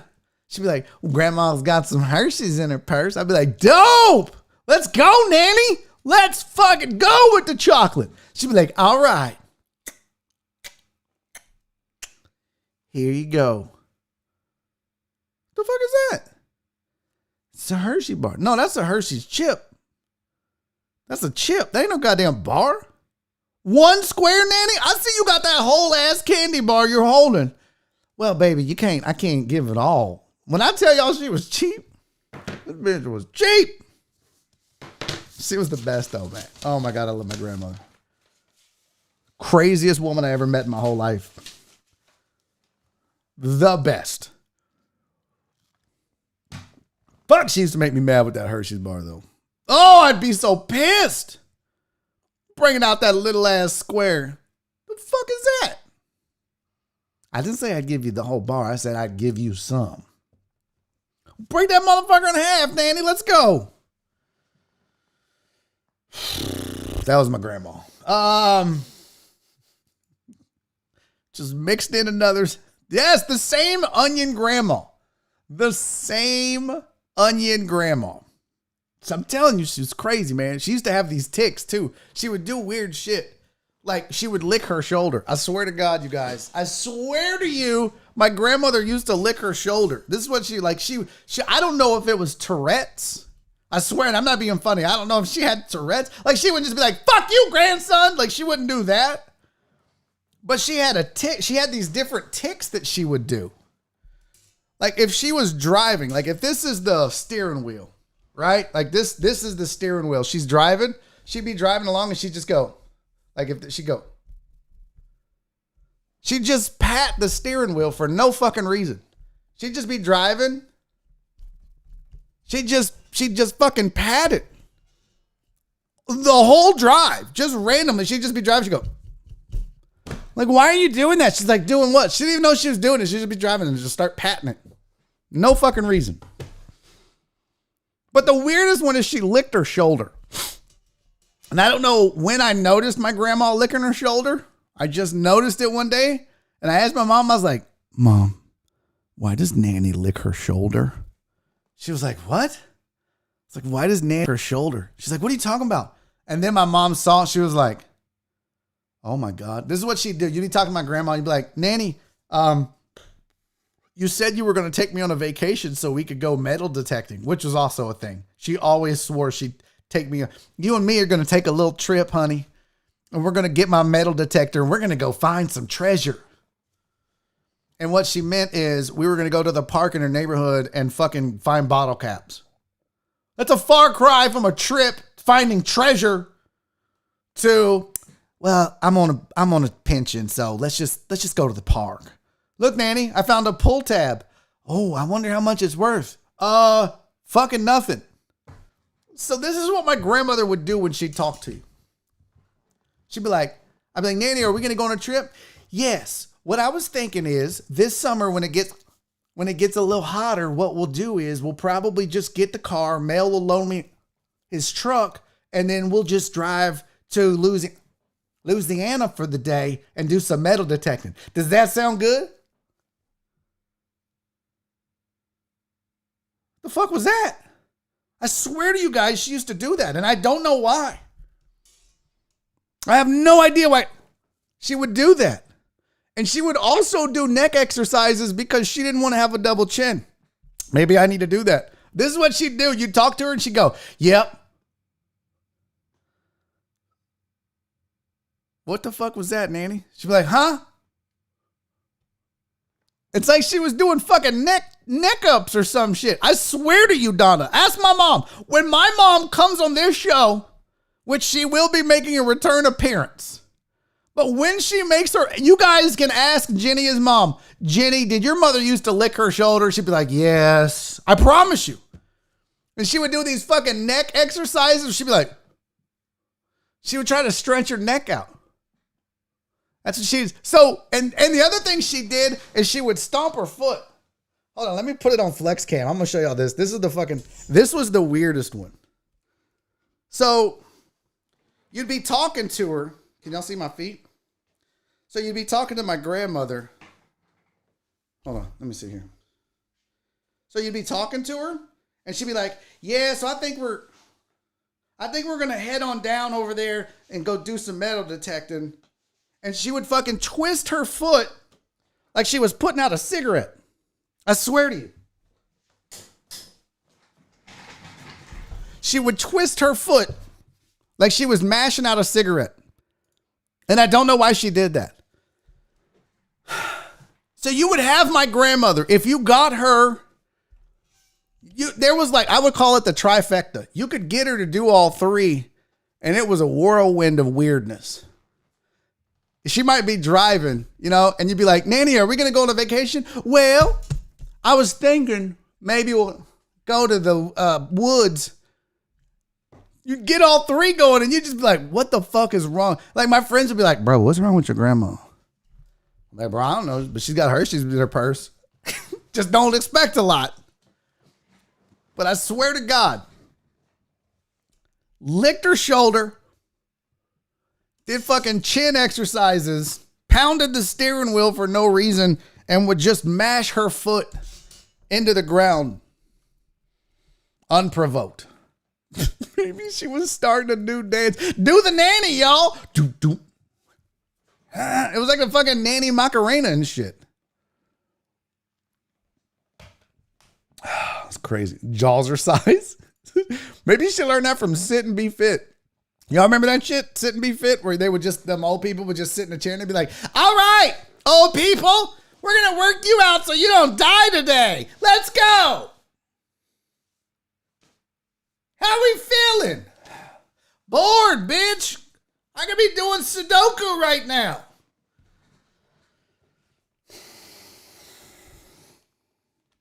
My grandmother was a weirdo. I don't even know how I got on that topic. The hell were we talking about? I don't know. Hey, I didn't even remember. What the hell got us into that? You guys are like Smokey on Friday. Yeah, a little bit. It was like a crackhead. I sure wish I could get a hit of that Hershey bar. Fucking my grandma, man. The best. Where was, there we go. This is what we need to talk about next. Let's film your sex, guys. Who's ready? Raise your hand if you're ready to film sex in the bedroom. I might help you. This article came out. Oh, yeah. No, that wasn't. Oh, no, it was about sneaking candy in the purse. And yeah, that's right. See, that's what I said. Tourette's. Jasper said only if it's with you, Barry. I mean, listen, bro. Jasper. You know, if you're in good shape, let's chat. Let's talk it up, buddy. Nobody wants to see that, including me. I'm with you, Matt. CC said, according to yesterday, it'd be on the stairs or cabinets. Robert's done it, so Robert's a freak. Tony Garza says, I already film it. Yeah, but Tony, just filming yourself jerking off really doesn't count as filming sex. Tight and white. Sounds delicious, Jasper. All right, here's the deal. I have for you a list of things that you can do to film yourself during sex. Now, rule number one in this whole thing, this whole crazy mixed up world. Rule number one, Katie said only if it's in Kermit voice. Hello, everybody. Kermit the Frog here. Y'all missed the stream last night. I had to play a whole fucking game as Kermit the Frog. It was the worst accent. Well, I know the worst was Borat. But I had to do Kermit the Frog thanks to Incarnate. It was terrible and funny. Rule number one, when you're going to film the sex, you got to get consent. Don't be that fucking weirdo that just hides it in the bedroom. That's a crime. That's defeats the purpose of what we're doing here. So the first thing you need to do is make sure that you get consent. Make sure that everybody knows they're being filmed. Make sure that they're on board. Maybe you want to get them to sign something. So, get consent. It says you absolutely cannot film anyone without their knowledge and consent ever. It doesn't matter if you know the person you're filming definitely won't mind and you want it to be a sexy surprise. You still need to get consent. Number two, have a game plan. It may sound sexy and spontaneous just to hit record and see where it takes you. Chances are you're not going to like it very much. You don't need to write a script and choreograph shit. You just get a rough idea. Have a plan. Stay flexible. But it says keep in mind that what you're comfortable with could change halfway during filming. So make sure you have some backup suggestions or ideas in case something doesn't work. Guys, I'm going to be honest with you. Some females don't want to be filmed if at all, but some don't want okay, I'll do it, but you can't. It can't be from above while I'm on my back because my titties are in my armpits and my chins are all flat. And then you're like, well, it ain't going to be from behind when I'm on top because my ass looks like somebody beat it with track shoes. So you guys got to figure it out.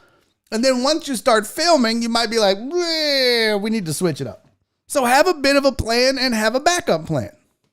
It says, finally, when it comes to planning, you should rehearse. That's what hey, we're just rehearsing. Just don't memorize lines or anything, but it's a good idea to figure out how you're going to look and sound on camera and how you want to look and sound on camera. So maybe just do a quick little, 1 or 2 minute, hey, we're going to do this. Let's film it. We're going to do that. Let's film it. We're going to do this. Let's film it. And if we liked all those in 30-second clips, let's do a whole movie.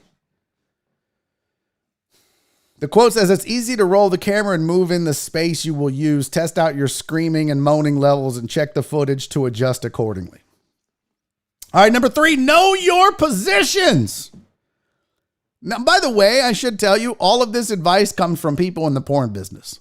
So this just isn't, fucking random weirdo, Max Headroom VHS guy that works at the fucking local Blockbuster telling you how to make a porn.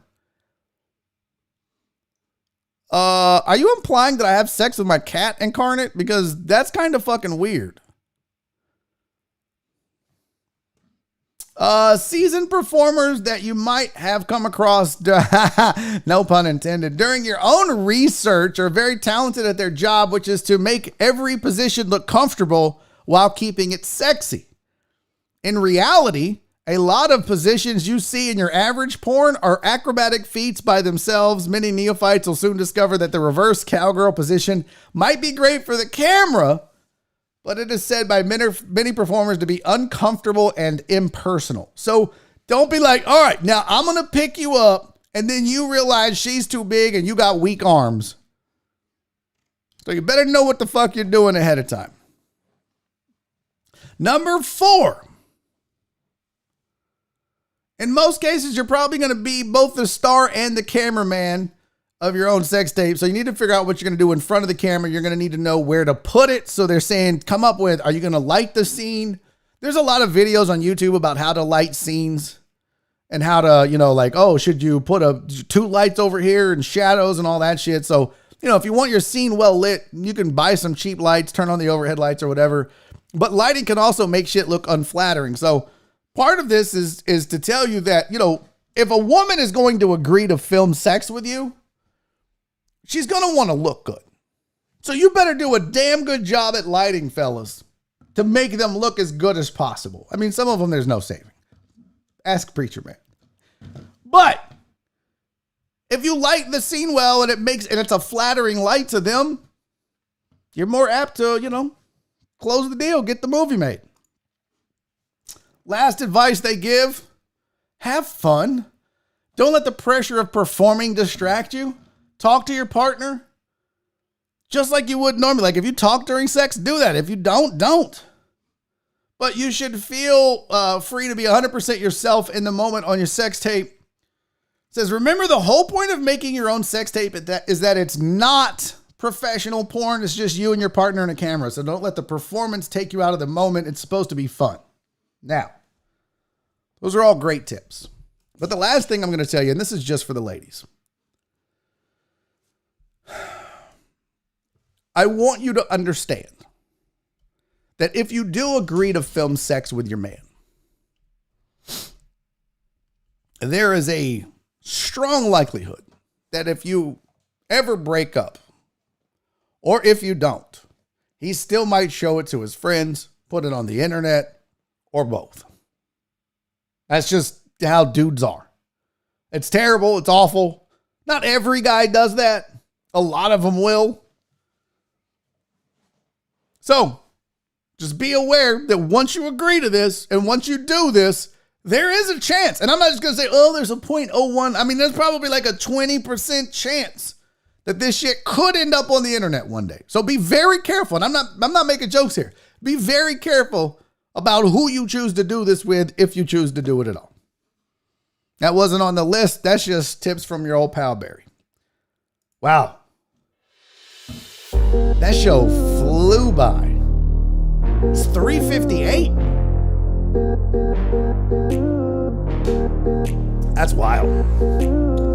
Busy day today. Thank you guys for hanging out, man. Yeah, Aaron J. Bryant. Like a boss. Always reminding y'all, hit that like button for me. Let's get it to 52. Do it right now. If you haven't hit the like button, come on. I want to see it. I want to see it grow. That was the sex talk is over with.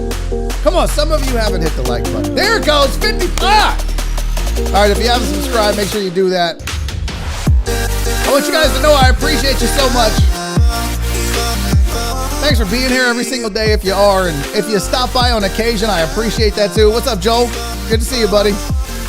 I didn't ban you. You got a timeout. That's all. Hey, we're up to 59. Love you guys, man. I'll see you guys tomorrow. Don't forget, Kelly Eagle's going to join me at 3:30 to talk Rockets, so I'm excited about that. Until then, be safe. Be kind. And most importantly, love each other. I will see you guys tomorrow.